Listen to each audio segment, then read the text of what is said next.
Welcome to Hot Women Wanted. We're three childhood best friends who have been through it all and talk about it all.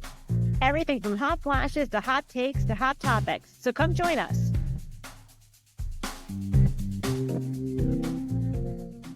Hi, hotties. Welcome to Hot Women Wanted podcast, episode 24. I'm Julie Cola, joined by my fellow hotties, Julie Strauss-Greeley and Meredith Rush. And we have a special Nepo Hottie joining our podcast today, Alex Young. Hi, Alex. Welcome to the podcast. We love when we're joined by young people. Love it. Viewers out there, guess who Alex is related to? Alex is a survivor savant, so we are going to have her take over that segment of the podcast today. We are excited. We think we're at a good point in the season where some analysis is due, I think. Yes, I agree. And But there's quite a bit of chatter this week online about the show, so I think it's a perfect timing. Totally. I'm just going to add to the intro of Alex. Alex is my middle daughter. She's the middle of three. She was, as I tell her all the time, she was the second in the womb. She was the second inhabitant. She wasn't the first. And not the last. And not the last. And not the last. And Alex has been watching Survivor for a long time and has lots of opinions. We are so excited about that. Okay, normally we do a temperature check in the beginning of the podcast, but because I sat in on a Zoom for the Let's Talk Menopause symposium, which they're calling a Menoposium, I wanted to go over the highlights of what I learned. I didn't sit in for the whole, I want to be honest, I didn't sit in for the whole one because I had a doctor's appointment, but I did sit in for 2 hours of it. So these are the highlights that I saw from the Let's Talk Menoposium. So there was a lot of the great female doctors on there. I can't name them all. Dr. Mary Claire Hafer, who everybody knows, she's on social media, but a lot of well-known, renowned doctors, female doctors. So here was my quick takeaways. Women over 60 do not have to stop HRT. That's a myth. You can continue after 60. They were advocating for women continuing HRT after 60. Good to know. All women are different. And different ethnicities have different needs. So you have to really go and see what are your needs. But you have to advocate for yourself. As we know, everyone's journey is different and there's no one playbook for one person. Lifestyle, exercise, obviously takes a big play in all this. And the dreaded, limit your alcohol or don't have any was said. Which I was my God. I literally was like, la, la, la, la, la, la, la. That was a myth. I refuse to believe it. It's like dry the rest of your life. It's like they were discussing the coverage is terrible for insurance companies, and it's Mary, you know that. We know that. Yeah. So you really have to speak up and you really have to advocate for yourself. They were very big proponents of GLPs for women. That definitely helps menopausal weight gain. So no shaming there for the menopausal woman. Yeah. A plant-based diet is definitely helpful, but it doesn't have to be all plant-based, but it's definitely helpful for menopausal women. Eating lots of fiber, as we all know. And they did not advocate for protein powders. They said, try to get your protein from natural. Don't go for those protein powders, which of course I do. And they said 100 grams of protein a day is not doable. It's not realistic. So did they give us a number? Let's work with a realistic number. They gave 50 as a realistic number. Actually, a percentage of your weight. Like there's a calculation you're supposed to do. So it's not, we are far from 100. We're around 50, but you have to calculate something with your weight. Google it. Yeah, but they said 100 grams it's unrealistic for a regular woman to hit that every day. I thank you, Let's Talk Menopause, for speaking up on that, because the protein alone could kill you. I mean, listen, this is not for the faint of heart. That's all I have to say. This part is for you. This is if you're taking HRT hormones, no transdermal progesterone. They said they were against that. Then they said microdosing estrogen vaginal for UTIs is very good. Also, bioidentical or synthetic, one is not better than the other. So whether you're using a bioidentical or synthetic HRT. What are we on, Jules? Synthetic. Duavi is a Duavi. Some people think the bioidentical is better. They're saying it's not. It's all the same. Some people say oral is bad for you. It's not. Compound is very expensive. If you're doing a compound HRT, it's much more expensive. So, and pellets are a red flag. No pellets for anyone. Oh, interesting. I've actually heard that. Those are unregulated and actually very, very dangerous. Well, so those are the highlights of what I got from that. But I thought that was helpful. Yeah, I went to one of their in-person events in New York, and it was fabulous. And that's where I found the brand womaness because they were giving away free samples at the event. And their table was fabulous. I met the owners, which we've talked about on a previous podcast, who are two women. I loved everything they had to say. I grabbed every sample in sight, of course. You know me, I'm a product, you know what. And I was like shoveling it into my bag. Needless to say, it is a brand I use every single day. Love it.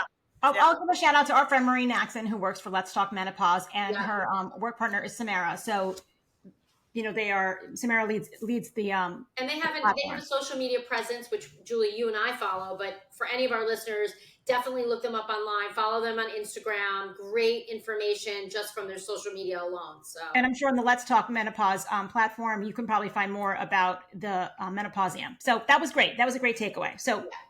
Thank you. Let's talk menopause. And now we are moving on to, we're not doing Hot Flashback. We're moving that to the end of the podcast today, but we are going to go to a hot trend, and we're going to let our guest Hottie Alex do this segment because she has something I think is pretty interesting. Okay, I'm very excited about this. It's called the Slate Electric Flosser. It says Slate on it. You can't see. But basically, if you talk to any dentist, in my experience, the water pick is not a replacement for flossing. Correct. So you actually need to tie the floss around your fingers and do the thing, which I absolutely hate doing.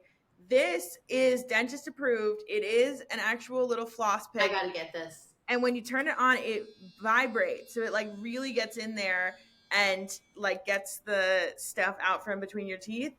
Have seen gum improvement since using this product. Okay, I'm kind of obsessed. Do you have to replace the, I use the little picks, those picks? Yeah. I don't, my dentist told me, I have a lot of crowns though, but they said not to, for me, they said not to use the picks. They're like, it's really bad if you've got crowns or fillings. So they said for me to go back to the old time floss, which I'm doing. And it's a pain in the neck. It's a pain. It's a drag. It's a drag. So that one, do you have to replace the part? It's not single use. It's kind of like once you get grossed out by it or it starts to get thin, you just pop this off and you can get replacements. It also has a tongue scraper on the back that's ribbed. I will say, Julie Greeley, it may have the same issues as the picks in some ways because I've never totally understood the gripe with the picks, but it is a similar. I don't know. I think as long as it's a cord, I'm okay. I think if it's anything plasticky with a point, which is the one I was using that I really loved, my dentist this year, in fact, was like, whatever you're using, it's too rough on the gum. And, I have please, my mouth is like George Washington. I mean, wouldn't you? I didn't wear braces as a kid, even though I was dying for them, but I might as well have because every tooth in my head is a problem at this point, a total problem. And wait, Alex, did you get that on Amazon? Can you buy that on Amazon? I'm sure you can. I try not to buy from Amazon, so yes. I went to the actual site. I think you can probably get it. Yeah. What's the name of the product? Slate, Slate, and I believe they're on. I don't know if you guys use Shop, the Shop app. Yeah, Shop app. I'm pretty sure they're on there, so you could use your Shop Cash. Oh, that's Slate. good. Slate is great for the gums. There you go. I love it. I'm obsessed with that. I'm definitely purchasing that. I'm just going to put in a little plug. I know I get made fun of each time, but for my water pick, which is beyond, you can't give up flossing. I do floss too. But the water. I don't have time for this. I mean, my parents have used the water pick since the beginning of time. I can't get through my day between the brushing and the flossing and then the water pick. I will never get out of that. And then the supplements and the skincare. All of the skincare that we all know I use, all of the lotions and potions. I will never exit my bathroom. I'm not doing the water pick. And also, my dentist really did say a lot of people use the water pick thinking it's the greatest thing since sliced bread. Oh no, you have to floss. It's just to get the extra stuff out. It's so messy. Floss doesn't get. My parents swear by their. I know my parents love it. I love my water pick. Who wants to take Mara Jules? Who wants to take Hot Off the Press? All right, well, let's start with Hot Off the Press. I'll take it. Okay. I feel like I'm in a little bit of a Jesse Solomon vacuum on Hot Off the Press. So, I mean, I guess in one way we are talking about him. So maybe he's a genius somehow.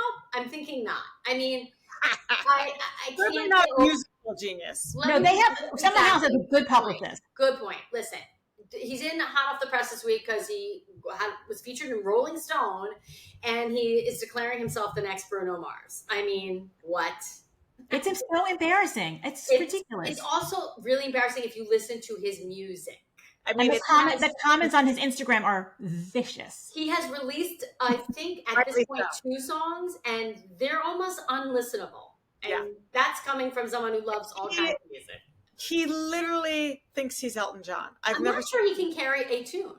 It's like, I think you know what I think Jesse Solomon should do? Start a cabaret, because you don't need to sing for a cabaret. That is for sure. He's got to take a page out of Luann's playbook, because she is printing the dollars with this cabaret. And I mean, next to Jesse Solomon, she's possibly the worst singer I've ever heard. So yeah, you're not wrong, Cola. You're 100% right. I mean, I don't get this. I don't know. Again, everybody's talking about it, so maybe this is the whole point: is like to keep himself in the press. I'm thinking. I guarantee you he'll be playing like a cabaret act at like the That's Carlisle. what he wants. He wants like a cafe Carlisle crooner. Yeah. Like, first of all, you're too young to be a crooner. What are you, 20? I actually think he's going nowhere fast. Like, really going nowhere. It's not the sharpest knife in the drawer. I'm now beginning to think this is not. There's nothing's. This is a weird move. It's a weird move. This is a really weird move. And then sticking with Summer House for a second. Imrul, was not like part of the whole. Let's just call him who he is. He's the orgy guy. Yeah, he's the orgy, or whatever they call him, orgy man, orgy beast, orgy man. And he did not stay for the whole reunion, and he was not invited to the guys' dinner with Andy Cohen afterwards, which we talked about. And we know he wasn't there. No, he wasn't there because we had boots on the ground in the form of Stephen Cardello. He wasn't there, and he said it himself. He left the reunion early. So something went wrong. Alex, just to tell you, the night of the reunion, they filmed, and Stephen Cardello was out at a restaurant. Julie's husband. Yeah. For our listeners, Julie's husband. They may be like, who's Stephen Cardello?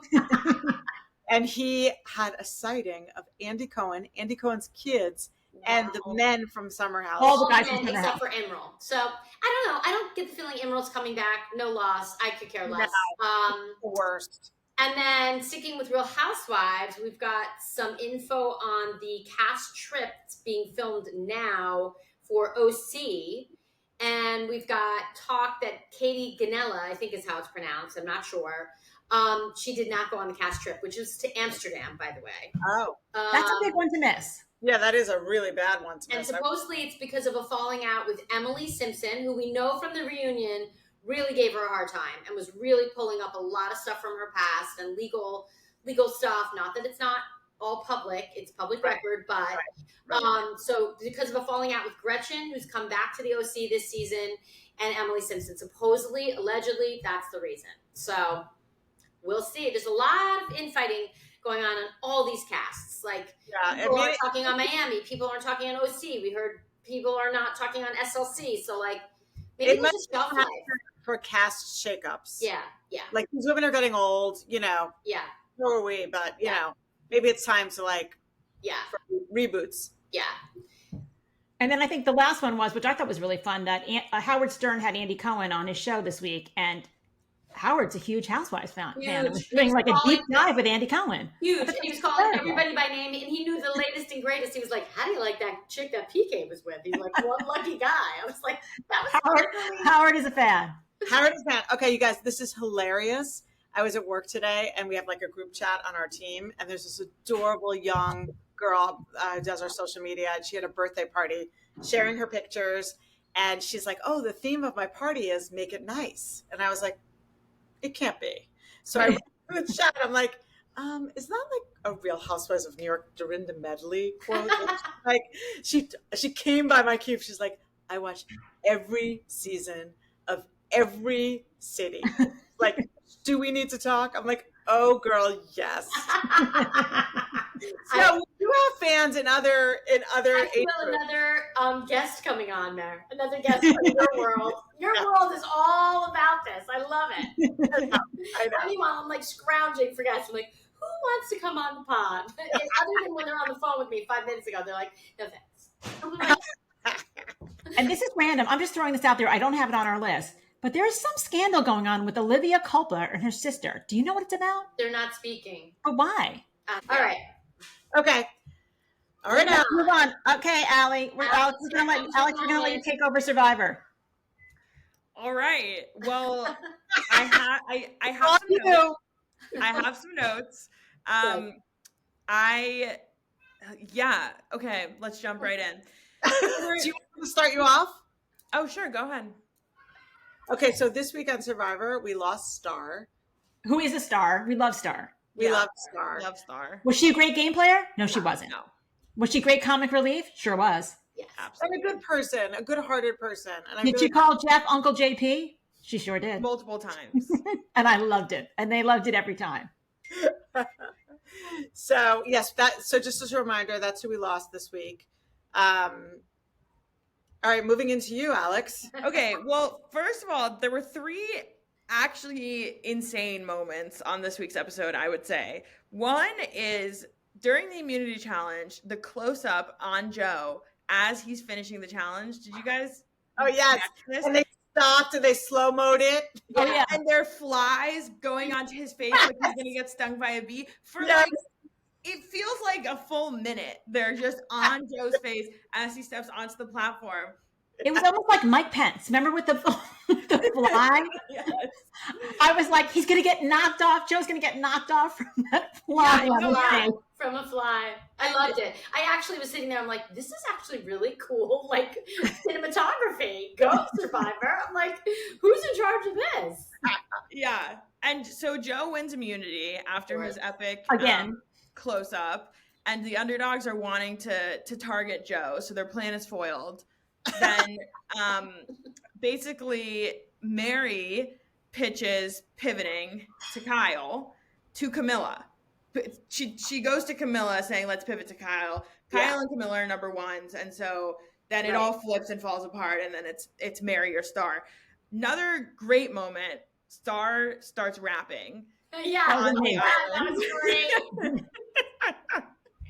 She just, no strategy, no gameplay. She's like, you know what? It's me or Mary. I'm just gonna just spit some bars. Excellent. She did say on social media later, she knew the votes were on her and Mary, but she thought that it was going to be tipped toward Mary. She and Mary both thought that Mary was going home. I would have sent Mary home. Mary's a better game. Star has no gameplay. It would have been so easy. Play your shot in the dark. At least play your shot in the dark. Yeah, I know. So, okay, here's my real thing. First of all, the strong meatheads are starting to really piss me off. They're starting to piss everybody off. That's the chatter in the universe. They're kind of like, this is not the game. Like, yeah, like the first rule of Survivor is like, don't say exactly what Eva said at Tribal, which is like, we're just picking them off one by one. Oh, Eva. Say that on Survivor. You can't say like, I feel comfortable. You should be playing. And same goes for the people on the bottom. Like Mitch, what are you doing? And putting your everything has gone wrong for him, and I understand, but you do not have the option to not make a move at 4-4 with that meathead alliance. I agree. The thing is, now they have the numbers now to get out Eva. If Eva's so cocky, she's not going to play her idol. She's not. She's so cocky. She's gonna be one of those people who goes home with all the idols. I can't believe they haven't even tried to flush her idol. I don't know that it's cocky. I think she's just guileless. I really do. I have to be honest. And I think it's a little bit symptomatic of where she is, and because she has said it in her solo interviews numerous times that she can't really read. I don't think it's that. Telling her the truth, and she can't really read sarcasm and this and that. And I just think, like, she didn't even realize that saying any other player on that whole set of 8, if they had uttered the same sentence that she uttered, that would have been full-blown cockiness. Notice Joe didn't say anything like that. Yeah. Mitch didn't say anything like that. Kyle didn't say anything like that. She doesn't know how that landed. She does not know, to the 3 jurors sitting there, that it really sounded like, we're just the strongest. We're going to go with the 3 of us to win. You know what I mean? I don't think it was cockiness. I think she does feel secure. No, I don't think it's cocky. I think she feels very secure, and she should be secure. Right? No one has threatened her, and plenty of people have gone home with idols in their bags. Plenty of people. So many. I think she's going to be one of those people. I don't think she's going to play her idol. I think she has enough people. I think Joe. It depends how comfortable. How you started to. Are you guys hearing a echo? No. Okay, keep going. It depends if Joe gets tripped up, because what needs to happen is Shaheen and Kyle, they're like, we're strategic players, maybe we'll flip, maybe we'll do something. And if they do that and Joe gets wind of it, he'll tell Eva. But I agree, I don't think Eva would necessarily pick up on it on her own. I mean, props to her for playing Survivor with autism. It's like the exact challenges she has are the challenges of Survivor. And I think exactly. If she makes it to the end, she has a great story. She's sitting with 3 advantages. Three. I think she has 3. Well, I bet you she gives one to Joe. She's going to play one for Joe. Have a shot in the dark. I thought she had. They all have. Don't they all have a shot in the dark? Yeah. Yes. You have to just know when to play it.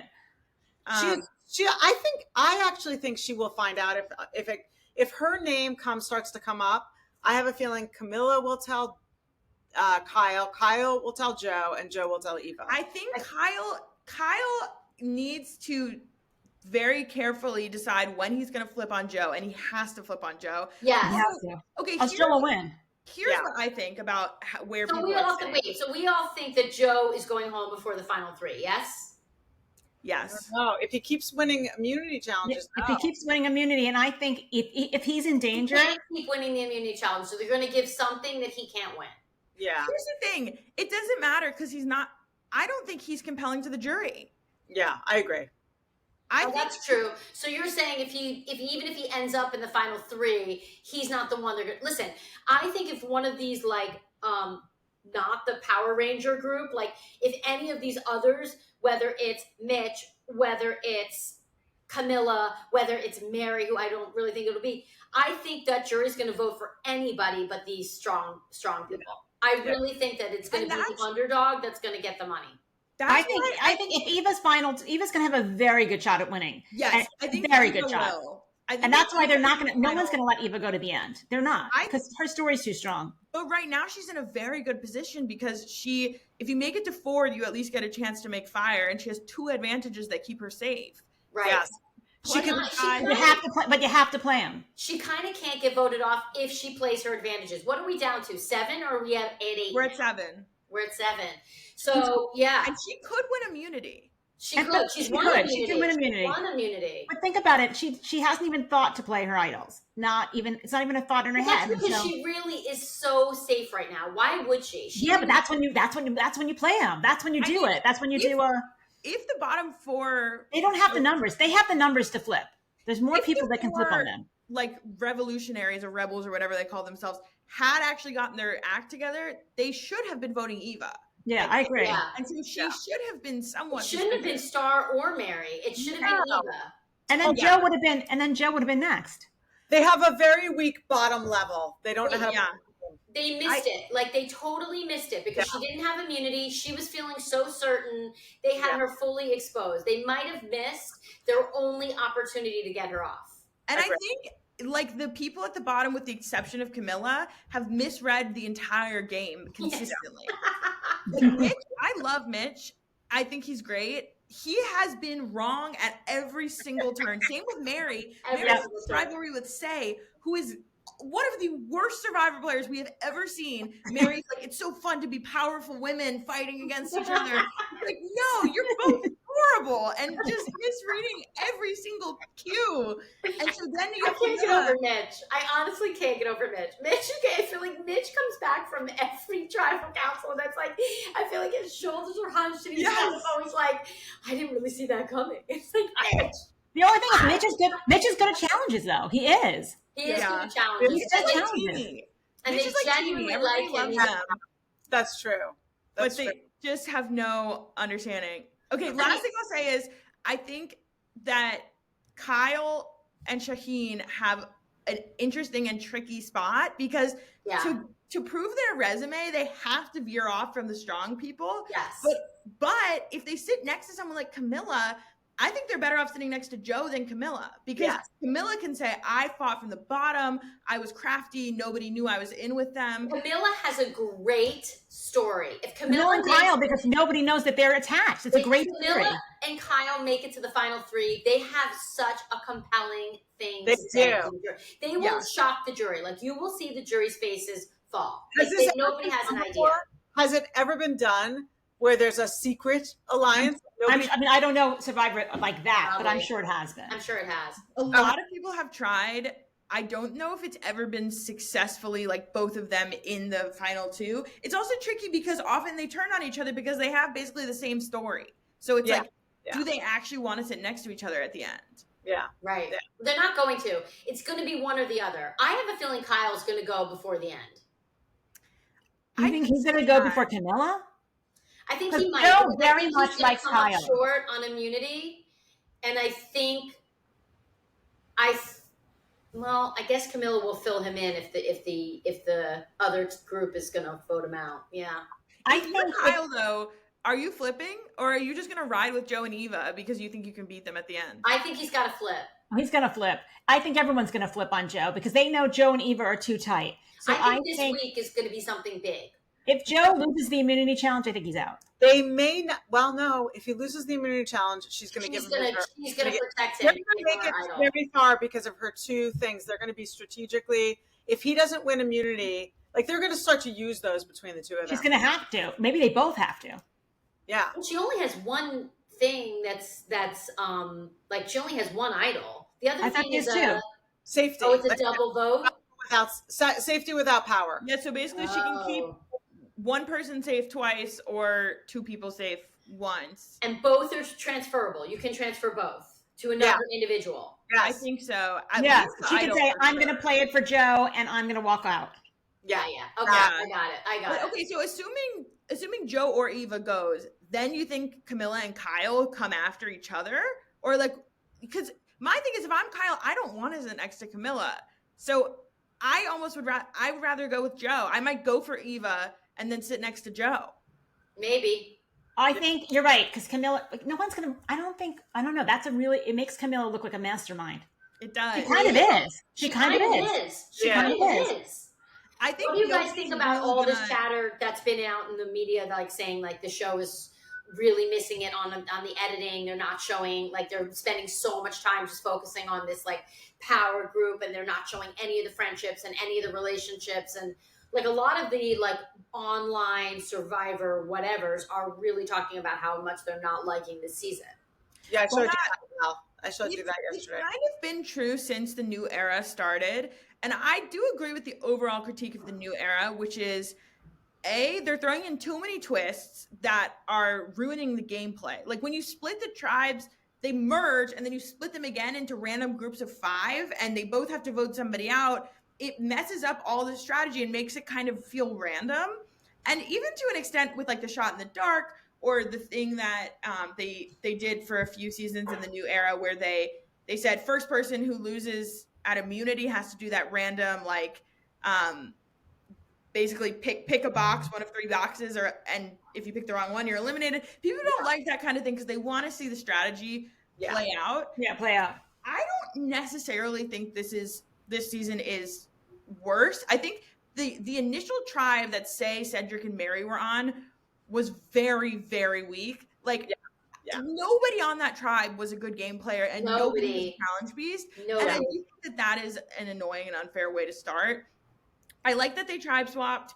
I think the production, it's like we can never know the full story, so it is hard to know. And it's like you don't know what you're not seeing. I mean, you're obviously they're filming 24/7. There's only so much they can do, and narratively, this is what the season broke down to. The story is the superpower, super alliance versus everybody else. So like, and by the way, that happened a few seasons ago. The season that D won, there was a core 4 that all the other tribes cannibalized themselves, and they made it to the end, and D won.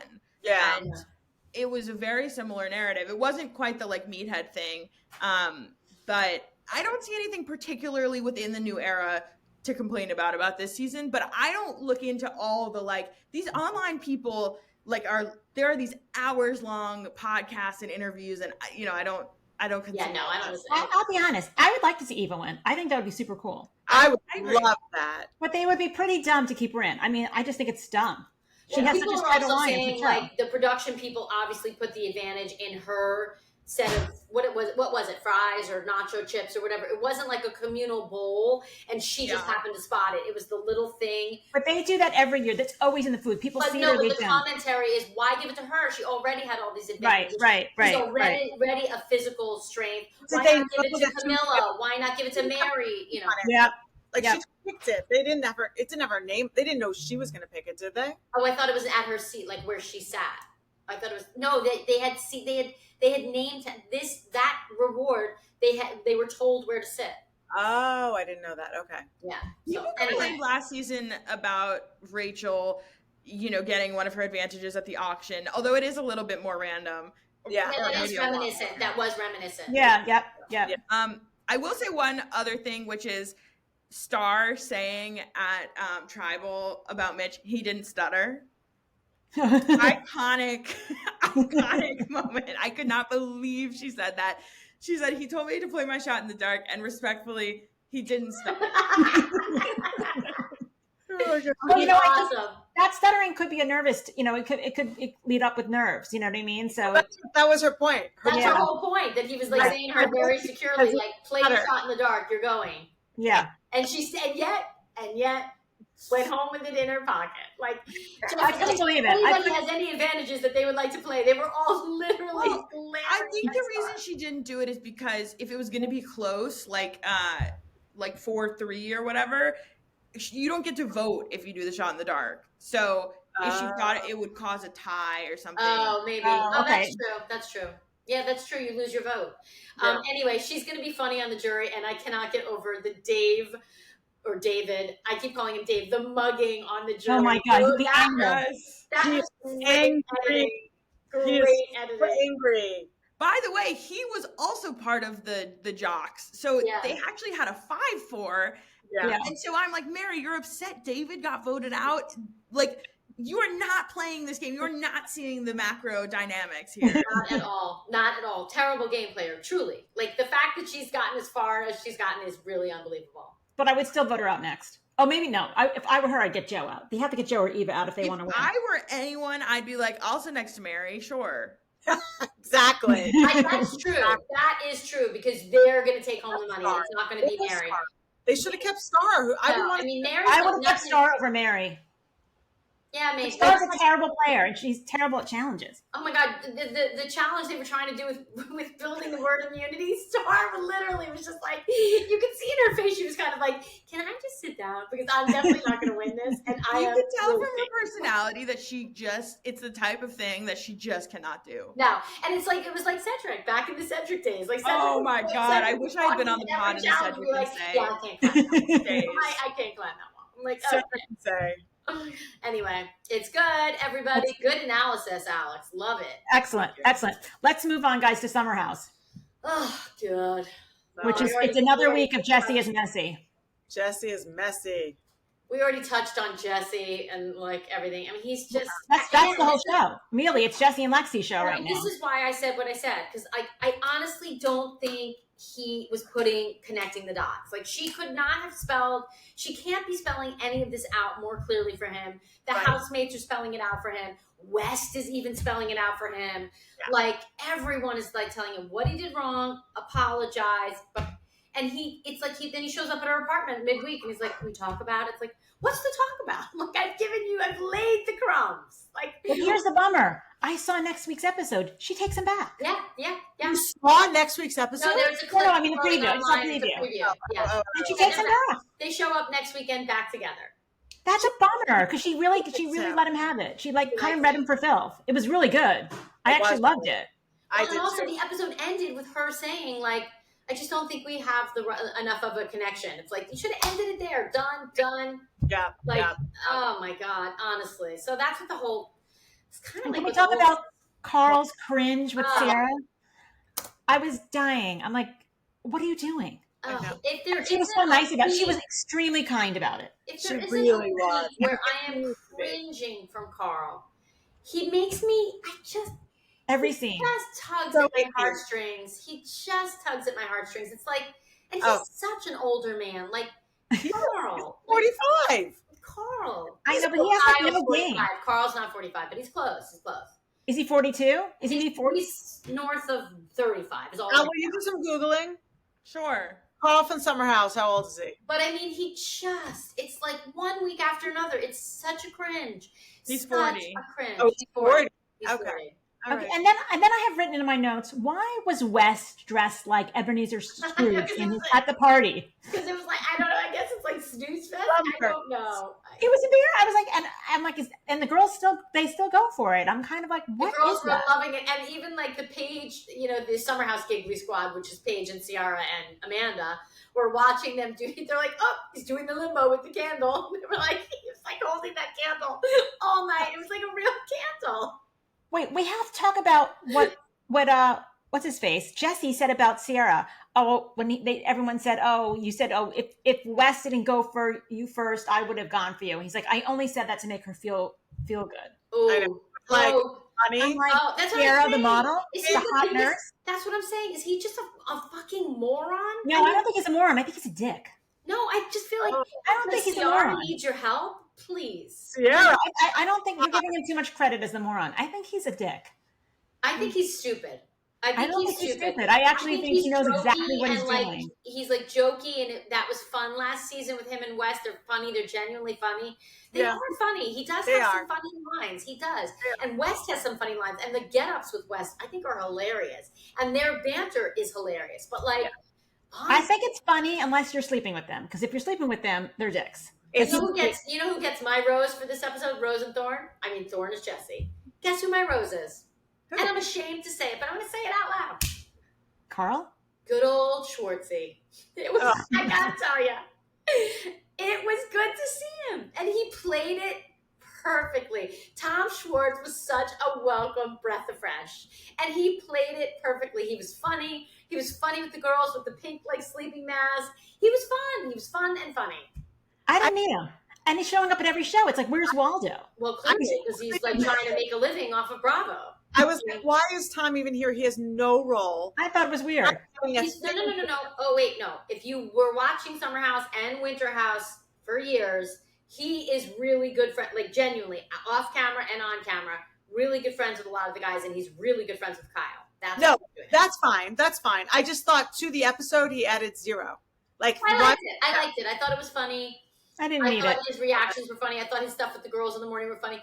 And they were like, he was like, yeah, we used to be one big happy family in LA. And then we weren't. It's like really funny. It was funny. I liked him. I don't mind him popping up on the Valley either. Like, I'm not minding him.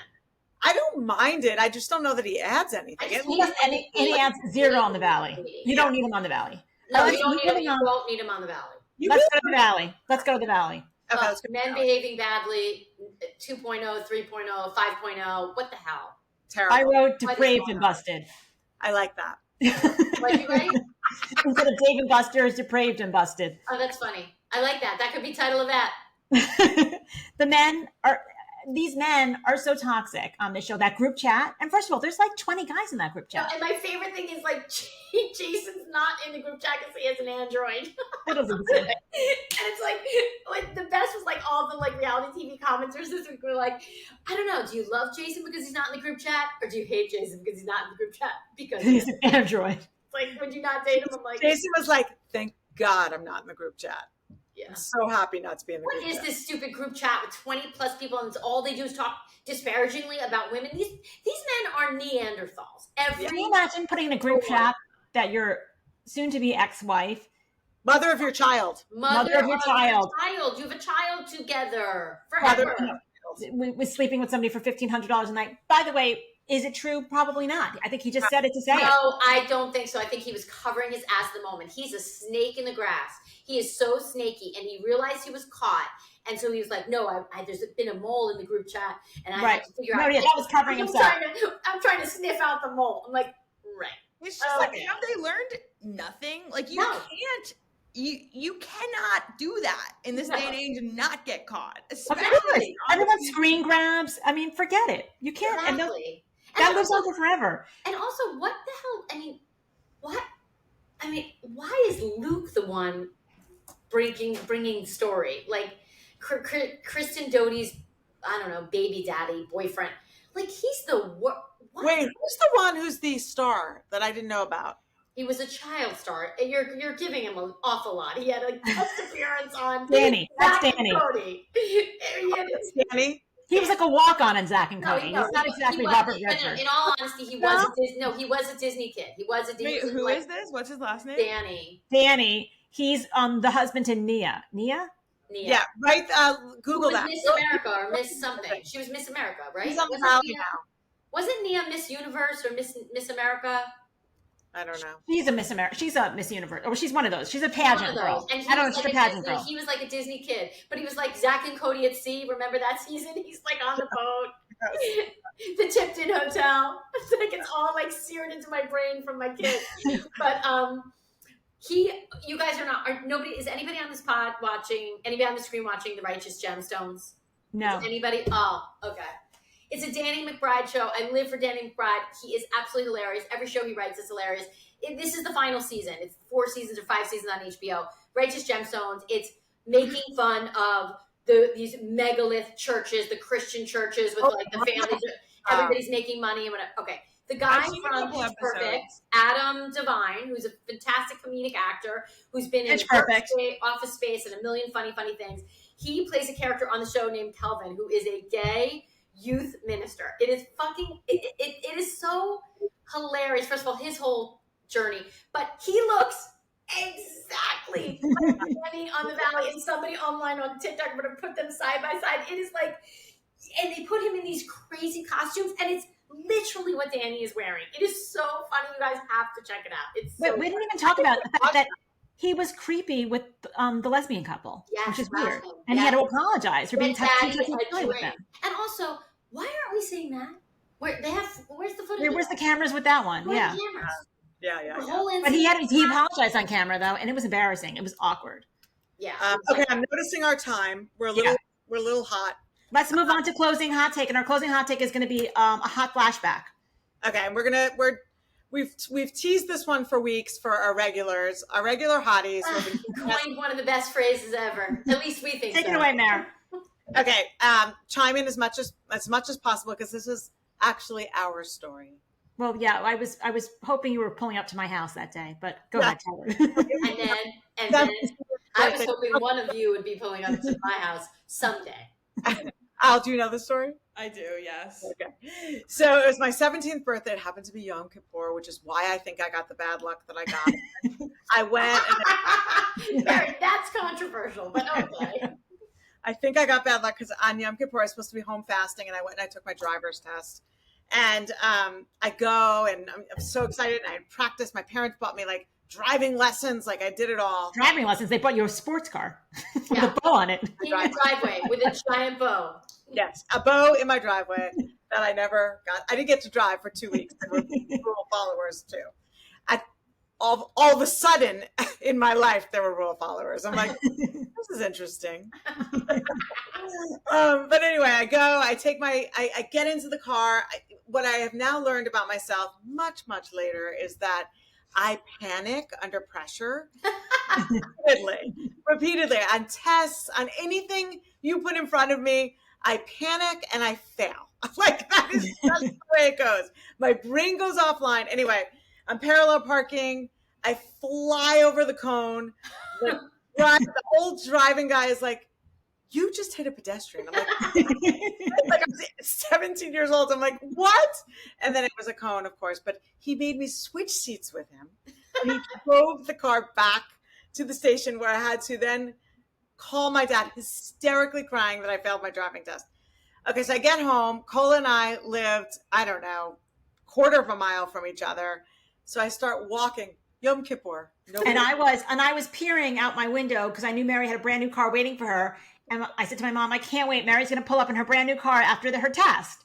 And then my mom's like, TikTok. Mary walking up the block? I'm like, no, that can't be Mary. She's going to pull up in her new car. Sure enough. Ding dong.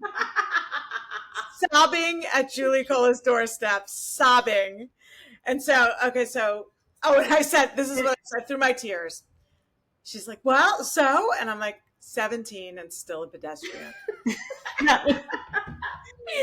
Best line ever. We used it every second we had, we're like, well, and the line would live on because a week later it was my birthday, and I failed my driving test a week later and walked over to Mary's house, and I said, well, I'm 17 and I'm still a pedestrian. And guess who wasn't a pedestrian? And guess who was driving you idiots around all fucking fall? Because I was like, what in the hell? Can somebody else drive into the city on a Saturday night? I was like, a taxi service. I mean, by the way, it wasn't 2 weeks. You guys had to wait a month. No, 2 weeks. 2 weeks. I remember, believe me, this was the Julie, who didn't take the test, is telling us when we took it again. I felt like a month. Julie, did you wait a month? Somebody waited a month. No, we both took it 2 weeks later. And I will say, just to go back to this point, and maybe I'm using our podcast as a little therapy right now, but like my parents had 0 rules. Hotties out there, 0 rules. I came and went as I pleased. I was never home. All of a sudden, there's a car in the driveway with a bow on it. And my parents are like, I'm sorry, you're not going to be able to drive that at all. I'm like, what? What do you mean by that? They're like, I almost got my license. It's cool. I was like, oh, so now we're interested in rules. Oh my God, that was hilarious. 17. It was a great hot flashback. I love that story. Still a pedestrian. We say it all the time. Hot flashback. Love it. All right. Well, Alex. I have to give a big thank you to our Nepo Hottie Alex. Love you, Alex. Love your thoughts on it. I don't know where I stand for this week. I'm not sure who's going to be there, who's not. We'll see. We love having guests, so join us. Super fun. Yep. We'll have to check back in after the final tribal. We will. Yes. Perfect. Maybe you'll come back for a guest appearance. Yes, at the finals. All right, guys. So fun, hotties. Okay. See you next week. All right. Follow us on Instagram, TikTok, wherever you see your favorite podcasts. I think we're follow, like, and on YouTube. Hopefully, you'll actually be able to see us. Mare, solve that problem. Yeah, Mare. Solve that problem. This is the week. Bye, hotties. Bye, hotties.